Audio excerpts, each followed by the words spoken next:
Viewers, welcome to AV boutique. இன்னைக்கு நம்ம வீடியோல என்ன பார்க்க போறோம்னா ஒரு 3 பீஸ் செட் குர்தா தான் பார்க்க போறோம். ஆமாங்க, எக்ஸாக்ட்லி நான் போட்டிருக்க இதே குர்தா தான் பார்க்க போறோம். சோ இது பாத்தீங்கன்னா ஒரு அழகான சிக்கன் கறி ஒர்க் பண்ண மாதிரி இருக்கு. ஃப்ரண்ட் நெக்ல யோக் பேட்டர்ன் ஃபுல்லாவே அப்படிதான் சிக்கன் கறி ஒர்க் பண்ண மாதிரி இருக்கும். அண்ட் இது ஃபுல்லாவே பாந்தினி டிசைன் போடுற மாதிரி இருக்கு. குர்தா ஃபுல்லா பாந்தினி டிசைன் அண்ட் கோல்டன்ல அங்கங்க பிரிண்ட் வந்திருக்கு. 3/4 ஸ்லீவோட and with shawl and pant. So pant பாத்தீங்க அப்படின்னா சைட் பாக்கெட்டோட வரும். அண்ட் ஷால்ல வந்து ஃபுல்லா அங்கங்க ஜரி ஒர்க் பண்ணி பிளஸ் அங்கங்க உங்களுக்கு ஒரு சம்கி ஒர்க்கும் கொடுத்திருக்காங்க. பார்க்கவே ரொம்ப அழகான கலர், ஒரு மஸ்டர்ட் எல்லோ கலர் சொல்லலாம்.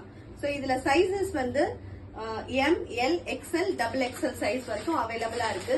பிடிச்சிருக்குன்னா உடனே புக் பண்ணிக்கோங்க. சோ உங்களுக்கு புக் பண்றதுக்கான நம்பர்ஸ் வந்து டிஸ்கிரிப்ஷன்ல கொடுக்குறேன். இதோட ரேட் பாத்தீங்க அப்படின்னா 850 ஃப்ரீ ஷிப்பிங்க்கு நான் இந்த சுடிதார் கொடுத்துட்டு இருக்கேன். இந்த வீடியோ பிடிச்சிருக்குன்னா லைக் பண்ணுங்க. எங்க சேனலை இப்பதான் நீங்க ஃபர்ஸ்ட் டைம் பாக்குறீங்க அப்படின்னா சப்ஸ்கிரைப் பண்ணுங்க. தேங்க்ஸ் ஃபார் வாட்சிங்.